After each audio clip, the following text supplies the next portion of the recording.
You have to look up Yeah, there. no, I was going to say, you might want to look at the camera. Welcome to Day Drinking, and we are Day drinking. we're Day Drinking, and we're with David Mendez. I sure am David Mendez. You are David Mendez, and who am I? Mari Herreras? I'm Mari Herreras. Did I put enough, R rolling in there? No, you didn't at all. That's fine. Mari Herreras, for those of you who want it the right way. You sound like we've been drinking more than that. So I normally, when I've asked people to do this, which has only been a few occasions, right. They pick the place to go to. Okay. So you didn't pick the place to go to. Well, you didn't really pick the place to go to. I said, hey, let's meet at Tap and Bottle. And you said, okay, cool. And but Tap this and Bottle's a good place for me to drink beer. And you like this place. I really like this place. Why do you like this place? Honestly, it's comfortable. It's the best place to drink beer in Tucson, I think. I mean, here in 722. Yeah. Best beer selection, and Rebecca and Scott are great people. So. Right. Yeah. And good, owned by good people. Another great example about going local and why we like these places. And they have good community beer focus selection. here too. Yeah. A good relationship with the community, and I think they just have done great things since they've been in here. So. And I like the music selections, when they have music at night and stuff. They always have some of my friends play here and good, just good tunes. And they seem to have a good connection with people wanting here. Okay, so the problem with this day drinking version is that we actually were kind of doing some day drinking, and it came up because part of this idea is kind of a little spur of the moment, because I thought, well, let's interview David because he's leaving Tucson this weekend. He's driving away to Los Angeles, taking a job there at a paper, and sounds more terrifying every time you say it and I think about it. So. No. I actually, I'm really proud of them. I think it's going to be great, and I've been really telling him that he should do it and encouraging him and all that I'm good young, stuff. I should still do this while I have my youth. I'm not going to down by family and kids. Right. It's true. The things that my life is just so horrible. No, it's not. Rocky, don't watch this episode. I think it's a little late. He's already started, and I already said the terrible thing. No, I don't let him watch Day Drinking. Never watch that show. Mother, what are you doing with your days? There are a lot of people saying that out there in town. To their mothers or to you? You never know. Could be both. Anyway, so we thought it'd be cool to sit down and do day drinking for the moment, but also kind of do an exit interview with David. We thought it'd be cool. Me, I'm probably the only one in town. Although I did run it by Dan. Dan was like, yeah. And he's like, whatever you're doing with this thing that you're doing right now. Mendez, sure. Yeah. He's still alive? He's still around? Who's that kid? I thought he moved away already. But anyway, I first met David when he was a student at Pima Community College, working on the Aztec Press with another great intern that we've had in the past, Cello Grubb, who probably see your byline. She's a great young writer in Tucson, too. And then we hired David to be our web person when we were over. What would you put in the other company? When we were over with Valencia, Airport Heights. That was our Airport Heights era. Can we not mention their name? Is that a thing that we don't do now? You should not be named. Yeah. The company that should not be named. Anyway, so we thought it'd be cool to do kind of a little exit interview with you. I thought it'd be cool. And a couple of beers that helps. I'm drinking IPA. It's one of my favorites because there's usually higher alcohol content. And I'm currently drinking the All Systems Ghost, which is a collaboration from Sierra Nevada and Scott Stafford here, the other owner of Rebecca, husband. You're going to cut that. You're going to edit that so it's not so stupid. Yeah, look, we're we got about 15 more minutes, so, is it a 20-minute? Yeah, I usually kind of keep it around there. Oh, yeah? Try to, yeah. And then you edit it down from No, I to 2 don't. minutes? No. Usually if it's longer, I have to try and figure out a way to add it to 20. I should try and do. Anyway, we're getting away from the I sure point. am. So, yeah, typical. Anyways, Typical. So like when I walk over to your desk and I just start jabbering for things, and it's usually when I feel like, man, can you tell? Like I've got my headphones on and I just really don't want to be bothered right now. I sure could. But I was bored. Yeah, right. Could someone like just talk to me? I just want to talk to somebody. That's probably part of the thing that happens when you do online stuff too. You kind of become a little disassociated with the rest of the staff, or a little isolated. Isn't that why Dan would kind of wander around? Dan would do it too, yeah, because basically he inherited Dan's job that Dan had at one point, and it is kind of a little isolating. I feel for you, especially in that particular corner of that particular building in that particular area for that particular company. Yeah, it's true. Okay, so we're digressing as usual. So tell me something. Nope. So you're leaving, yes, yes, you will. You're leaving Tucson. Was Tucson good to you? Well, I spent 8 years here. 3 girlfriends. That's a good way to look at life. I mean, that's I mentioned that was like 2 girlfriends ago thing to someone, and they're like, that's a weird way to look at time. And I was like, I like that. It worked for me. They're usually about like 3. Well, I always feel like life is chapters. I think when you get to my age, life is like chapters. Oh yeah, this was the chapter when I lived in LA. This was the chapter when I lived in Seattle, Washington. This is my motherhood chapter. This is my insanity chapter. There's always the insanity chapter's been lapping over the entire. Yeah, there's a little loop going on. It's true. But I'd say on the whole, Tucson's been good to me. I mean, the only terrible. There have only been a few terrible things I've had. Really bad breakups.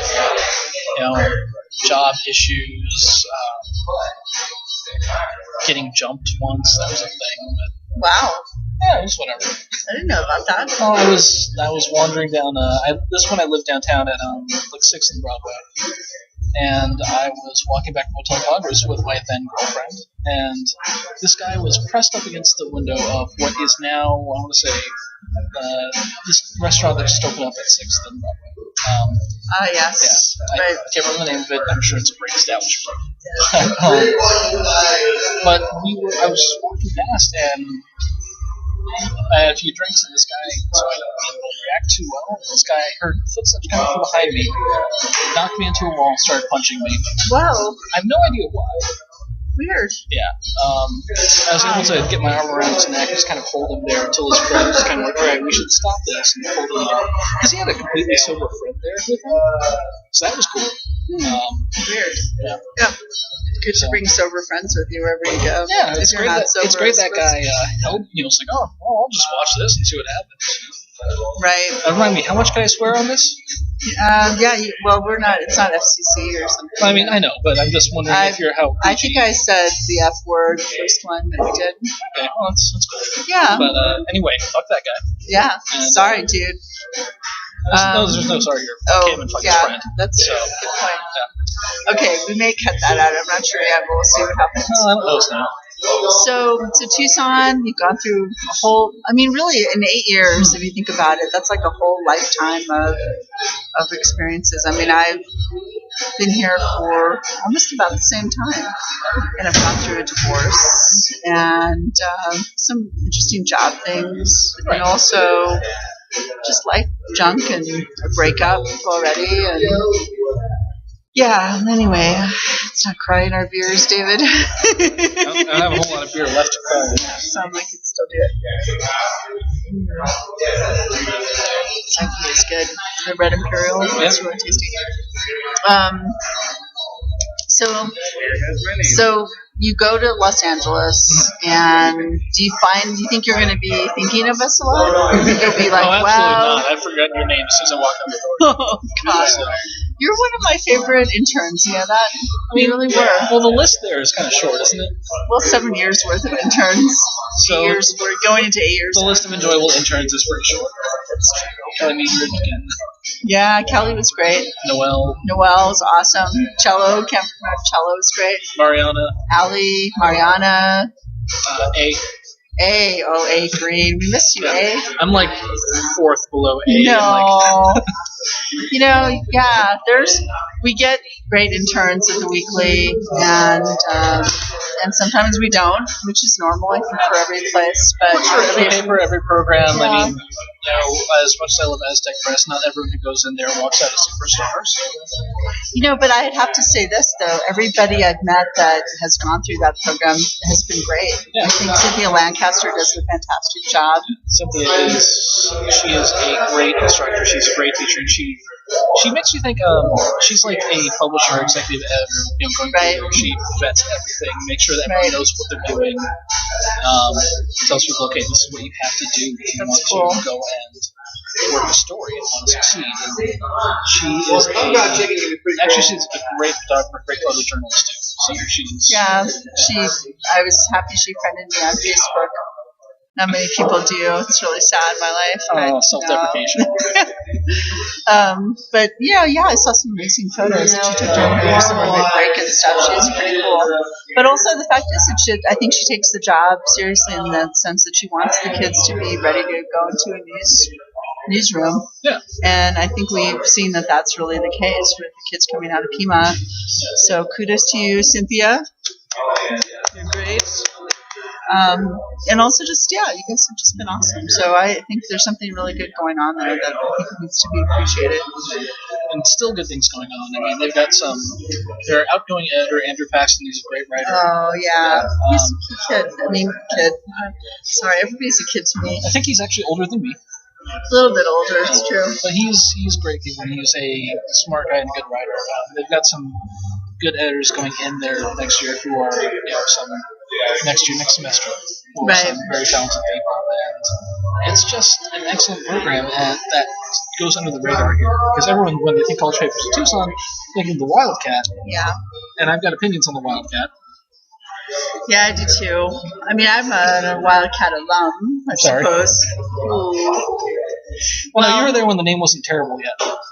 It just depends on. I think like with everything, even like what we go through at the weekly now. I mean, I think every publication goes through its ebbs and flows with public opinion, perception, and not everything on the Wildcat is bad. I mean, there's some. It's just like with every paper. There are some low points and there's some high points. I remember talking with someone who works on staff there about how that one of the things that's definitely true about that experience that I used to have, which was over almost 30 years ago, was that we lived at the paper. I mean, the paper was our entire life, and you would work your way up into a position, editor, section editor, whatever, and you would sleep on the couch. You would we had great parties.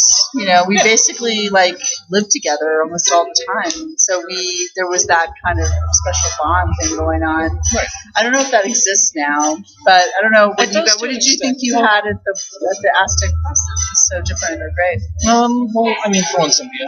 I mean, because it was really hands-on. It was a class, so it wasn't just an extension. It wasn't just a student-run paper that was completely separate from the college, as the Wildcat is. Right. So, I mean, we had Cynthia there looking over our shoulders and making sure that we knew what we were doing and that we weren't doing anything particularly stupid. That's good. Whereas, there are issues with having just... Yeah, we're doing great, thanks. There are issues with just having a student-run organization when not everyone on the staff might be the most savvy person. Just because someone's in charge doesn't mean they're good at what they do. I'm not saying anything about any editors at the Wildcat right now because God knows how to read the fucking thing. I read it. I read you, Wildcat, right? Well, yeah, you have to. You're still great. I'm taking a fuck out right here. Guess it's gonna get cut. Anyway. Yeah, really? But, this is where I talk shit about everyone in town. I'm trying to figure out how to cut things and make them seamless. I don't know if that's going to happen. No, it's not. You're going to do some fades. And it's going to be a flash fade. Maybe a disco fade. You'll just interject some random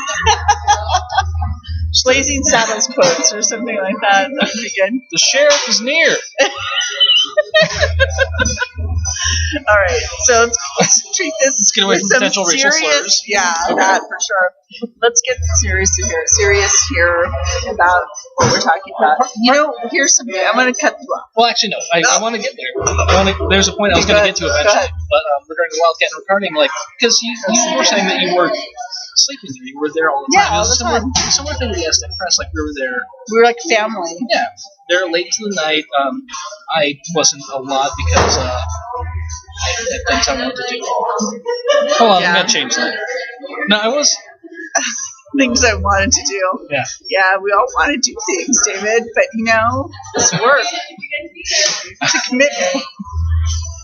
You know, we want to drink in the afternoon, but you know, you can't do that kind of stuff. And I mean, who knows with all the money I'm making, I can just afford to drink in the afternoon. No, at the Aztec Press, we would stay there late in the night. You know, people would go in early in the morning. So Cello would tell me about the time she would go in production in the mornings while I'd be interning at the weekly. Right. And I think that's an example of it's a passion of the way it is. I mean, you do go in at all hours. You work all hours. I think it's interesting when I've talked to people, like people I've dated, and you know. Sorry, I'm looking at my phone right now, but you know there could be something happening, or my editor could be texting me, or you know I think that's. Like I was telling you, I was at lunch with a good friend of mine, and first time I'd seen him in months, and I was like, oh, I got this phone call, I got these emails, I'll be right back, and I stepped outside, with a pen and a napkin, just trying to take notes on what was going on. But, right. Well, I think back when January 8th, 2011, I think I was at my writing collective meeting. We were doing our meeting that we have. Back then, it was a couple every Saturday, and Jimmy had been texting me and calling then me. Editor Jimmy Bogle. Then editor Jimmy Bogle texting me constantly, and I'm like, I was ignoring it because I'm Saturday. I'm in the middle of a fun thing that I do for my own feeding my soul. Right. And so I took the time because then other people started getting calls, and then you go into action. You have to tell your family and friends, I'm sorry, I'm going to be working the whole weekend. And then that was the year we got newspaper of the year, and we had newspaper of the year, and we got other great awards for our work because part of it was that you just do what you have to do. And I think we really proved ourselves that year that what a cohesive group we were and all that good stuff. But anyway, one of the things I really liked about what David did, we're kind of running close to the end of time as we've been jabbering, is that chances are this is going to run over. You're going to have things to cut. That's fine. Yeah, that's true. That's a good point. But I think about the Keep Tucson Shitty story that you did. First, it started with this blog post, and I'll be the first one to admit that he did come to me and he said, should I write about this from this perspective? I'm like, yeah, you should. You should write about it. I even showed it to you after I finished it. Yeah. You should write about it. You should tell these people what you think. Because, frankly, I think that's the way it should be. And it helped that Dan wasn't in the office. Dan was on vacation, or he was at a all-weekly conference or something, I think, actually. I think, he was in San Francisco, I think, that weekend. So the rats were running the show. So, actually, if the employers the former employers and former owners who should not be named, if they had actually sent me to that conference, it would never have happened. Wouldn't have happened. Again. So.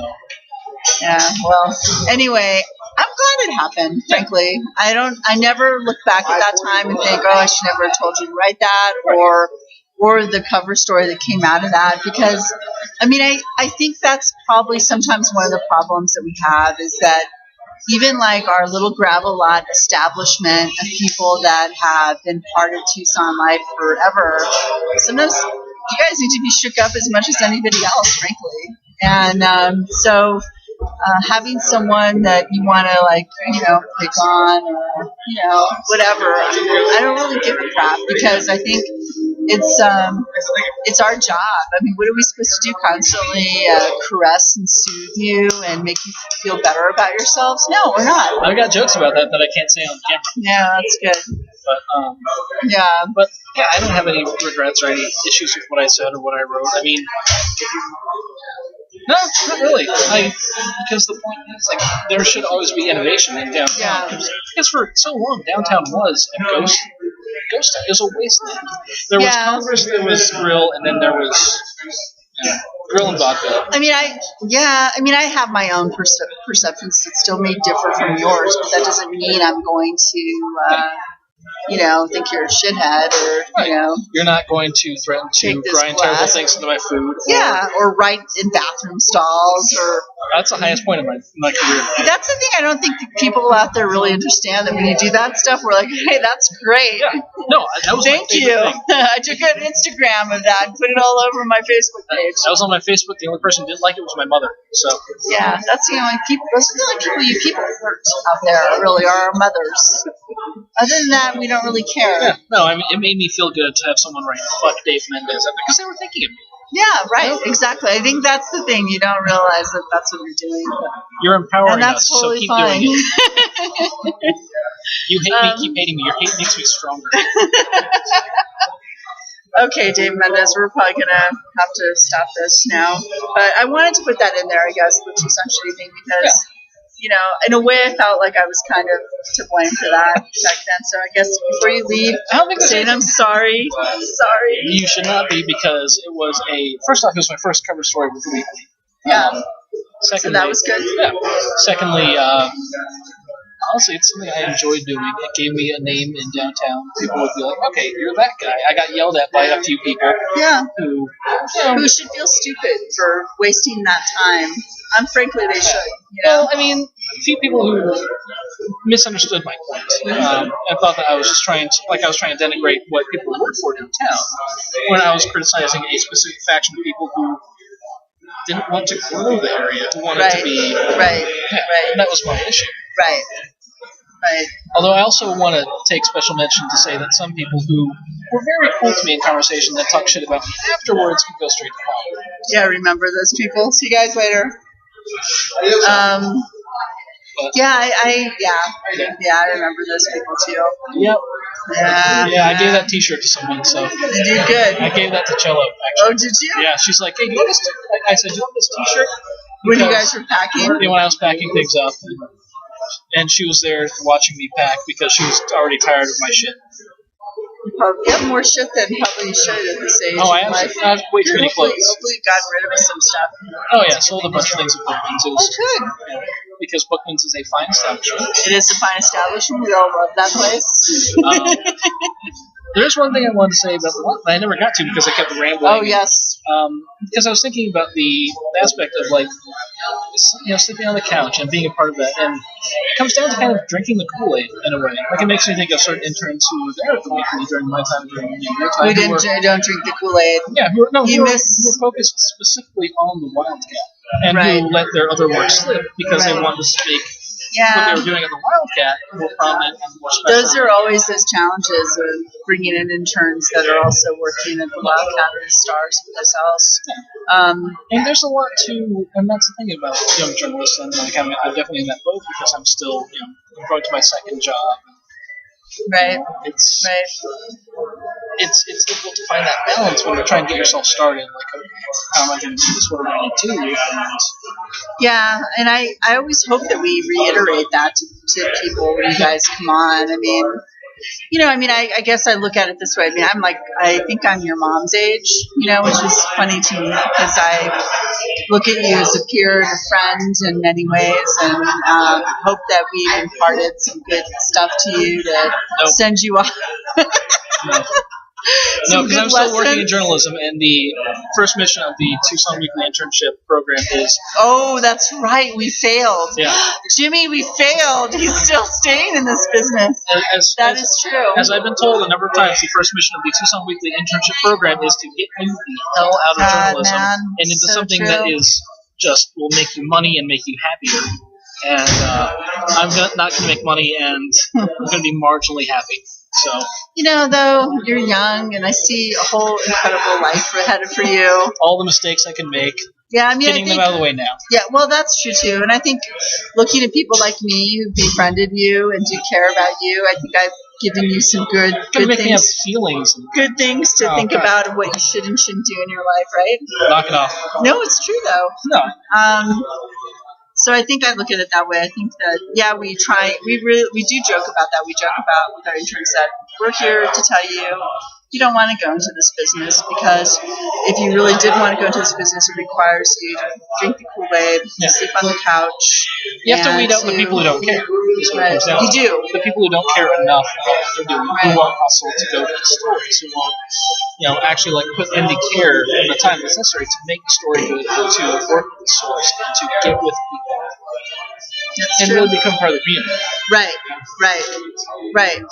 That aren't going to be looking at it from just the college student perspective, but really look at it, because that's what happens when you move to a town and you're starting to work for a paper. Yeah. This is your town now, and you've got to figure out where the stories are, and hopefully we have enough conversations with you guys to know where to look for those stories, even when we're just trying to tell you not to work in this business. Yeah. We're hopefully also saying, hey, this is what you want to do when you start looking for stories, Right. So you guys failed. Here's the future of journalism. I actually feel really good about. I feel good about this one. I think it's going to be a good thing, and I think the people in your paper are really lucky. If you guys ever watch this, you're really lucky to get this kid. He's hungry, and he knows the story. I actually want a hot dog right now. Let's get that. We did try and deliver something earlier. It didn't work. He's hungry, and he wants to be in this business, and he can't. What else do you want, Yeah. And he's a good storyteller. Is that true? I think you are. Not verbally. Bad verbally. That's all right. I'm kind of not that great unless I'm had a couple of drinks or something. Well, so that's why it's day drinking with margaritas.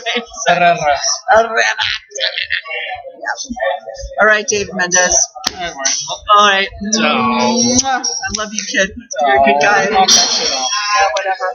Okay, we'll see you guys next time. Bye-bye.